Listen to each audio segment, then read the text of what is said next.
നമുക്ക് ടെസ്റ്റ് ചെയ്യുമ്പോൾ ഏറ്റവും കൂടുതൽ കുറവ് കാണുന്ന ഒരു പാരാമീറ്ററാണ് പി എച്ചിലെ വേരിയേഷൻ. പി എച്ച് ഭൂരിഭാഗം സമയം കുറഞ്ഞാണ് നമുക്ക് ഭൂരിഭാഗം ടെസ്റ്റിംഗ് റിപ്പോർട്ടിൽ കിട്ടാറുള്ളത്. അതിനുള്ള കാരണം നമുക്ക് പരിശോധിക്കാം. പ്രധാനമായിട്ടും വെള്ളത്തിൽ കണ്ടാമിനേഷൻ വന്നിട്ടുണ്ടെങ്കിൽ ഉടനടി ചേഞ്ച് ചെയ്യുക വെള്ളത്തിലെ പി എച്ചിലാണ്. കാരണം വെള്ളത്തിലെ ചെറിയ കണ്ടാമിനേഷൻ്റെ അളവ് പോലും പി എച്ചിനുള്ള വേരിയേഷൻ കാണിക്കും. ഡ്രിങ്കിങ് വാട്ടറിൻ്റെ, അതായത് കുടിക്കാൻ യോഗ്യമായ വെള്ളത്തിൻ്റെ പി എച്ച് 6.5 മുതൽ 8.5 വരെയാണ്. പക്ഷേ കേരളത്തിലെ കണ്ടാമിനേഷനും മണ്ണിൻ്റെ ക്വാളിറ്റി അനുസരിച്ചൊക്കെ എവറേജ് പി എച്ച് ഇപ്പോൾ 5.5 കിട്ടുന്നുള്ളൂ. അതിനുള്ള പ്രധാന കാരണം എന്ന് പറഞ്ഞിട്ടുണ്ടെങ്കിൽ കണ്ടാമിനേഷൻ വരുന്നതാണ്. അതായത് നമ്മുടെ ലീച്ച് ഔട്ടിലായിരിക്കാം, നമ്മുടെ അടുക്കള മാലിന്യം, കൈ കഴുകണ വേസ്റ്റ്, സെപ്റ്റിക് ടാങ്കിൻ്റെ കണ്ടാമിനേഷനുകൾ, അല്ലെങ്കിൽ മറ്റു രാസമാലിന്യങ്ങൾ, ഇവയെല്ലാം കൊണ്ടാണ് പി എച്ചിൻ്റെ അളവിൽ വേരിയേഷൻ സംഭവിക്കുന്നത്. അപ്പോൾ നമ്മൾ ടെസ്റ്റ് ചെയ്ത് എന്താണ് കണ്ടാമിനേഷൻ വരുന്നത് കണ്ടുപിടിച്ച് അത് റിമൂവ് ചെയ്യുകയാണ് ഏറ്റവും നല്ല മാർഗം.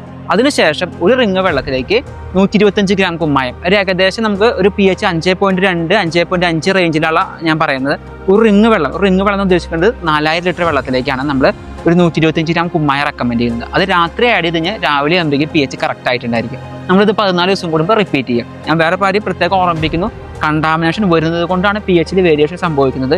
എന്താണ് കണ്ടാമിനേഷൻ എന്ന് കണ്ടുപിടിച്ച് അത് റിമൂവ് ചെയ്യുകയാണ് പി എച്ച് കൂടാനുള്ള ഏറ്റവും നല്ല മാർഗം.